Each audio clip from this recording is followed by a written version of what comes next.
খবর শুনছেন আপনাদের বিশ্বস্ত বেঙ্গল 24 চ্যানেল থেকে। প্রতিদিনের বাছাই করা 7টি তাজা খবর পেতে চ্যানেলটিকে এখনই সাবস্ক্রাইব করুন। বিস্তারিত খবরে যাওয়ার আগে বিশেষ বিশেষ সংবাদগুলি এক নজরে। সংবিধানের 361 নম্বর ধারায় রাজ্যপালের পদকে দেওয়া রক্ষা কবচ নিয়ে প্রশ্ন তুলে রাজভবনের এক মহিলা কর্মীর দায়ের করা আবেদনের প্রেক্ষিতে সুপ্রিম কোর্ট রাজ্যের উদ্দেশ্যে নোটিশ জারি করেছে। ভগবানগোলা এবং বরানগর বিধানসভা উপনির্বাচনে জয়ী প্রার্থীদের শপথ গ্রহণে দেওয়া নির্দেশ মানা হয়েছিল কিনা তা জানতে চেয়ে রাজভবন বিধানসভাকে চিঠি দিয়েছে। বিদ্যুতের মাশুল বৃদ্ধির প্রতিবাদে বিজেপির ভিক্টোরিয়া হাউস অভিযানে কলকাতা হাইকোর্ট আজ শর্ত সাপেক্ষে অনুমতি দিয়েছে। জম্মু কাশ্মীরের ডোডায় জঙ্গি হামলায় শহীদ ক্যাপ্টেন ব্রিজেশ থাপার শেষকৃত্য আজ দার্জিলিংয়ের লেবংয়ে পূর্ণ রাষ্ট্রীয় মর্যাদায় সম্পন্ন হয়েছে। কলকাতা প্রিমিয়ার ডিভিশন লিগ ফুটবলে আজ ইস্ট বেঙ্গল পুলিশ এসির বিরুদ্ধে 6-0 গোলে জয়ী হয়েছে। আসছে বিস্তারিত খবরে। সংবিধানের 361 নম্বর ধারায় ফৌজদারি, দেওয়ানি ও সাংবিধানিক মামলায় তদন্ত করা থেকে রাজ্যপালের পদকে দেওয়া রক্ষা কবচ নিয়ে প্রশ্ন তুলে রাজভবনের মহিলা কর্মীর দায়ের করা আবেদনের প্রেক্ষিতে সুপ্রিম কোর্ট রাজ্যের উদ্দেশ্যে নোটিশ জারি করেছে। রাজ্যপাল ড সিবি আনন্দ বোসের বিরুদ্ধে শ্লীলতাহানির অভিযোগ নিয়ে শীর্ষ আদালতের দ্বারস্থ হয়েছিলেন ওই কর্মী। আজ প্রধান বিচারপতি ডিওয়াই চন্দ্রচূড় এবং বিচারপতি জেবি পারদিওয়ালা ও মনোজ মিশ্রার বেঞ্চ এই মামলায় রাজ্যকে নোটিশ জারির পাশাপাশি সংবিধানের 32 নম্বর ধারার অধীনে ভারত সরকারকে যুক্ত করার ব্যাপারে ওই মহিলা কর্মীকে স্বাধীনতা দিয়েছে। এছাড়াও এ ব্যাপারে কেন্দ্রের অ্যাটর্নি জেনারেল আর ভেঙ্কটরামানের সাহায্যও চাওয়া হয়েছে। উল্লেখ্য, গত 2রা মে রাজভবনের অস্থায়ী এক মহিলা কর্মী রাজ্যপালের বিরুদ্ধে যৌন হেনস্থার অভিযোগ করলেও কলকাতা পুলিশ রাজ্যপালের বিরুদ্ধে কোনো মামলা দায়ের করেনি। ওই মহিলা হাইকোর্টে গেলে সেখানেও তদন্তের স্থগিতাদেশ দেওয়া হয়। এরপরই সুপ্রিম কোর্টে রিট পিটিশন দাখিল করেন তিনি। আইনজীবীর দাবি 361 নম্বর ধারায় রক্ষা কবচ থাকায় অভিযোগের তদন্ত করা সম্ভব হচ্ছে না। এরপরই রক্ষা কবচের বিষয়টি মূল্যায়নের জন্য সুপ্রিম কোর্ট মত প্রকাশ করে। 3 সপ্তাহ পর এই মামলার ফের শুনানি হবে। ভগবানগোলা এবং বরানগর বিধানসভা উপনির্বাচনে জয়ী 2 প্রার্থীকে শপথ বাক্য পাঠ করানোর জন্য উপাধ্যক্ষ আশিস বন্দ্যোপাধ্যায়কে দেওয়া দায়িত্ব মানা হয়েছিল কিনা সে বিষয়ে জানতে চেয়ে রাজভবনের তরফে বিধানসভা সচিবালয়কে চিঠি দেওয়া হয়েছে। সম্প্রতি শেষ হওয়া 4 বিধানসভা উপনির্বাচনে জয়ী প্রার্থীদের মধ্যে গতবারের 2 বিধায়কের নির্দেশ অমান্য করে অধ্যক্ষ বিমান বন্দ্যোপাধ্যায় শপথ বাক্য পাঠ করিয়েছিলেন বলে সংবাদ মাধ্যমে যে খবর প্রকাশিত হয়েছে তা কতটা সত্য চিঠিতে তার ব্যাখ্যা চাওয়া হয়েছে বলে বিধানসভা সূত্রে জানা গেছে। ঘটনা সত্যি হলে এরপরেও শপথ গ্রহণ নিয়ে কেন অনুমতি চাওয়া হচ্ছে চিঠিতে রাজ্যপাল সেই প্রশ্ন তুলেছেন। পাশাপাশি বিধানসভার অধিবেশন বারবার মুলতবি ঘোষণা না করে কেন স্থগিত করে দেওয়া হচ্ছে তাও জানতে চাওয়া হয়েছে। উল্লেখ্য, আগামী সোমবার থেকে শুরু হতে চলা অধিবেশনে বিধানসভায় উপস্থিত থাকার জন্য সদ্য নির্বাচিত 4 জন বিধায়ককে ডাকা হয়েছে বলে সূত্রের খবর।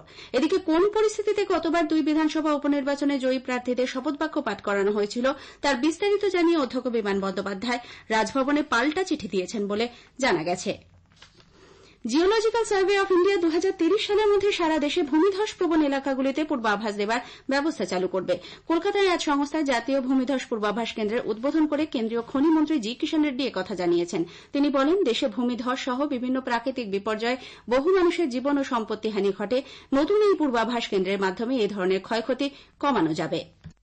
आज देश में आप उत्तराखंड देखिए, अलग अलग प्रांत, हिमाचल प्रदेश जैसे जम्मू कश्मीर जैसे अमरनाथ यात्रा होती है, सभी जगह जब लैंडस्लाइड के कारण बहुत बड़े एक्सीडेंट्स होते हैं, मासूम लोगों का जान जाते हैं और प्रॉपर्टीज भी देते हैं। जो प्रिपरेशन मालूम नहीं पड़ता कब होता कब नहीं। अभी इस सेंटर के द्वारा हम फोरकास्टिंग करके स्टेट गवर्नमेंट्स जैसे डिस्ट्रिक्ट एडमिनिस्ट्रेशन एनजीओस को आने वाले दिन में लगातार हम पहले ही बताएंगे ये लैंडस्लाइड होने का चांसेस है, उसमें पूरा अलर्ट रहिए, प्रिकॉशंस लीजिए।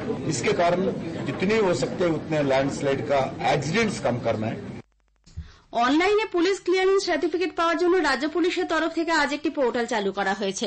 এডিজি দক্ষিণবঙ্গ সুপ্রতিম সরকার সহ শীর্ষ আধিকারিকদের উপস্থিতিতে পশ্চিমবঙ্গ পুলিশের সদর দপ্তর ভবানী ভবন থেকে আজ এই পোর্টালটির আনুষ্ঠানিক সূচনা করা হয়। এর আগে শুধুমাত্র কলকাতা এবং বিধাননগর পুলিশ কমিশনারেটে অনলাইনের মাধ্যমে পুলিশ ক্লিয়ারেন্স সার্টিফিকেট পাওয়া যেত। পশ্চিমবঙ্গ পুলিশের আওতাধীন এলাকায় পুরনো পদ্ধতিতে ওই সার্টিফিকেট পেতে মানুষকে হয়রানির মুখে পড়তে হতো। এখন থেকে pcc.wb.gov.in এবং পশ্চিমবঙ্গ পুলিশের ওয়েবসাইটে সরাসরি ক্লিয়ারেন্স সার্টিফিকেটের জন্য আবেদন করা যাবে। রাজ্যের বাইরে থেকেও অনলাইনে আবেদন জানানো যেতে পারে। আবেদন করার 72 ঘণ্টা থেকে 1 সপ্তাহের মধ্যে অনলাইনে ওই সার্টিফিকেটের কপি পাওয়া যাবে বলে জানানো হয়েছে। তবে পুরনো পদ্ধতিতে আবেদন করার পথ সমান্তরালভাবে খোলা থাকছে। স্থানীয় সংবাদ শুনছেন আকাশবাণী কলকাতা কেন্দ্র থেকে। বিদ্যুতের মাশুল বৃদ্ধির প্রতিবাদে বিজেপির ভিক্টোরিয়া হাউস অভিযানে কলকাতা হাইকোর্ট আজ অনুমতি দিয়েছে। তবে 22শে জুলাই এই মিছিলের ডাক দেওয়া হলেও তা 26শে জুলাই করতে হবে বলে হাইকোর্ট জানায়। বিচারপতি রাজস্বী ভরদ্বাজ এই মিছিলের জন্য 2.5 ঘণ্টা সময় বেঁধে দিয়েছেন। দুপুর 2:30 থেকে বিকেল 5টার মধ্যে গোটা কর্মসূচি শেষ করতে হবে। আইন শৃঙ্খলা রক্ষার জন্য পর্যাপ্ত পুলিশ কর্মী মোতায়েনেরও নির্দেশ দিয়েছে আদালত। এদিকে বিরোধী দলনেতা শুভেন্দু অধিকারী অভিযোগ করেন, পশ্চিমবঙ্গে যে কোনো বিরোধী কর্মসূচির জন্য আদালতের দ্বারস্থ হতে হয়। প্রত্যেকটা কর্মসূচির জন্য হাইকোর্টে যেতে হয়। সিএসসি দাম বাড়িয়েছে, প্রতিবাদ করতে চাই, সেটাও আমাকে আজকে হাইকোর্টে যেতে হয়েছে। হাইকোর্ট বলেছে 22 নয়, পুলিশের আপত্তি আছে 26-এ করুন। তো পশ্চিমবঙ্গে সংবিধান আছে না গণতন্ত্র আছে? অন্যদিকে তৃণমূল কংগ্রেস নেতা কুণাল ঘোষ সিইএসসির একচ্ছত্র ক্ষমতার জন্য বাম সরকারকে দায়ী করেছেন। সিএসসি একটা প্রাইভেট কোম্পানি, এটা তো মনোপলি করে দিয়ে গেছে সিপিএম। আপনি আমি ইচ্ছা করলেও তো সিএসসি লাইন ছেড়ে দিয়ে অন্য কোনো লাইন নিতে পারবো না, সেই ব্যবস্থাই তো করে যায়নি সিপিএম। ফলে এর বিকল্প ভাবনা, চিন্তা ইত্যাদি এগুলো সব সময় সাপেক্ষ ব্যাপার। মাননীয় মুখ্যমন্ত্রী, বিদ্যুৎ মন্ত্রী অরূপ বিশ্বাস তারা সিএসসি কে যা যা বার্তা দেন, তারপরেও যদি কোনো সমস্যা হয় সেখানে তৃণমূলও প্রতিবাদ করে, এসইউসিও প্রতিবাদ করে, অন্যান্য দলও প্রতিবাদ করে, তো বিজেপির মনে হয়েছে প্রতিবাদ করবে তো করবে। বেহাল বিদ্যুৎ পরিষেবার বিরুদ্ধে গ্রামবাসীদের বিক্ষোভ অবরোধকে কেন্দ্র করে রণক্ষেত্র মালদার এনায়েতপুরের পরিস্থিতি ধীরে ধীরে স্বাভাবিক হচ্ছে। এই ঘটনায় পুলিশের হাতে ধৃত 26 জনকে আজ মালদা আদালতে পেশ করা হলে তাদের 14 দিনের বিচার বিভাগীয় হেফাজতে পাঠানো হয়েছে। আহত আইসি সহ অন্যান্যদের শারীরিক অবস্থা স্থিতিশীল। বিক্ষোভ চলাকালীন পুলিশের গুলি চালানোর প্রতিবাদে সিপিএম এর ডাকা 12 ঘণ্টার মানিকচক বন্ধ আজ মোটের উপর ছিল শান্তিপূর্ণ। কংগ্রেসও এই বন্ধকে সমর্থন জানায়। অতিরিক্ত পুলিশ সুপার সম্ভব জৈন নিরাপত্তার দিকটি খতিয়ে দেখতে আজ এলাকা পরিদর্শনে যান। নতুন করে অশান্তির কোনো খবর নেই বলে তিনি জানিয়েছেন। নদিয়ার কৃষ্ণনগরে তোলাবাজির টাকা দিতে না যাওয়ায় মাছ ব্যবসায়ীকে লক্ষ্য করে দুষ্কৃতীদের গুলি চালানোর ঘটনায় পুলিশ একজনকে আটক করেছে। পরিবারের লোকজন এই ঘটনায় দুজনের নামে অভিযোগ দায়ের করেছেন। সিসিটিভি ফুটেজে তাদের দেখতে পাওয়া গেছে বলে পুলিশ জানিয়েছে। আগেই জানানো হয়েছে, গোয়ারি বাজারের কাছে আজ সকালে দুষ্কৃতীরা বিশ্বনাথ ঘোষ নামে ওই ব্যক্তিকে লক্ষ্য করে গুলি চালালে তিনি জখম হন। একটি গুলি তার পায়ে লাগে।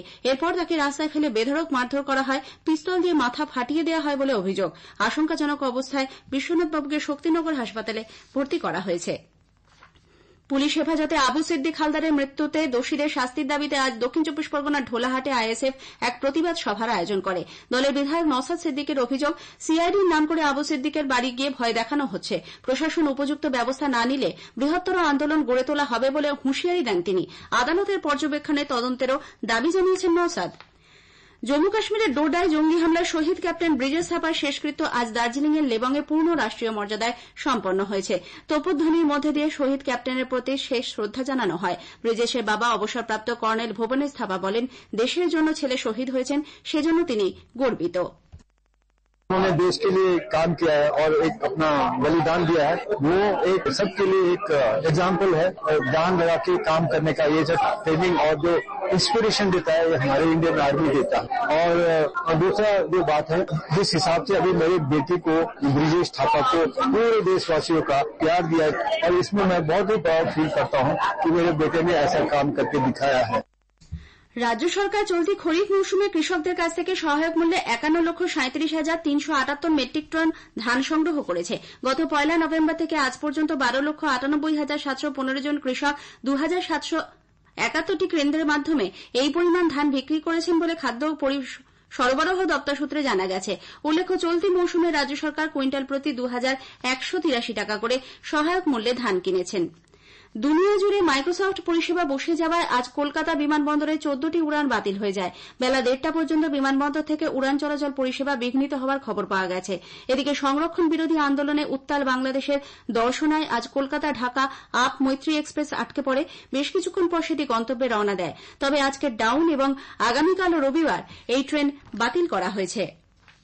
কলকাতা প্রিমিয়ার ডিভিশন লিগ ফুটবলে আজ ইস্টবেঙ্গল পুলিশ এসির বিরুদ্ধে 6-0 গোলে জয়ী হয়েছে। ইস্টবেঙ্গলের পক্ষে জেসিম টিকে 2টি, আমান সি, সায়ন ব্যানার্জি, পিডি বিষ্ণু, শ্যামল বেশরা 1টি করে গোল করেছেন। ইস্টবেঙ্গল 5 ম্যাচে 13 পয়েন্ট নিয়ে গ্রুপ বির লিগ শীর্ষে রয়েছে। বিধাননগরের অন্য ম্যাচে ডায়মন্ড হারবার এফসি 7-1 গোলে মেসারাস এফসিকে পরাজিত করে। আজকের আরেকটি খেলায় ব্যারাকপুরের সুরুচি সংঘ 3-0 গোলে বিএসএসকে হারিয়ে দিয়েছে। শেষ করার আগে স্থানীয় সংবাদের বিশেষ কিছু অংশ আরও একবার। সংবিধানের 361 নম্বর ধারায় রাজ্যপালের পদকে দেওয়া রক্ষা কবচ নিয়ে প্রশ্ন তুলে রাজভবনের এক মহিলা কর্মীর দায়ের করা আবেদনের প্রেক্ষিতে সুপ্রিম কোর্ট রাজ্যের উদ্দেশ্যে নোটিশ জারি করেছে। বিদ্যুতের মাশুল বৃদ্ধির প্রতিবাদে বিজেপি ভিক্টোরিয়া হাউস অভিযানে কলকাতা হাইকোর্ট শর্ত সাপেক্ষে অনুমতি দিয়েছে। কলকাতা প্রিমিয়ার ডিভিশন লিগ ফুটবলে আজ ইস্টবেঙ্গল পুলিশ এসসির বিরুদ্ধে 6-0 গোলে জয়ী হয়েছে। সংবাদ শেষ হলো। এই ধরনের তাজা সংবাদের সাথে আপডেট থাকতে চ্যানেলটিকে সাবস্ক্রাইব করে বেল আইকনটি অবশ্যই ক্লিক করুন।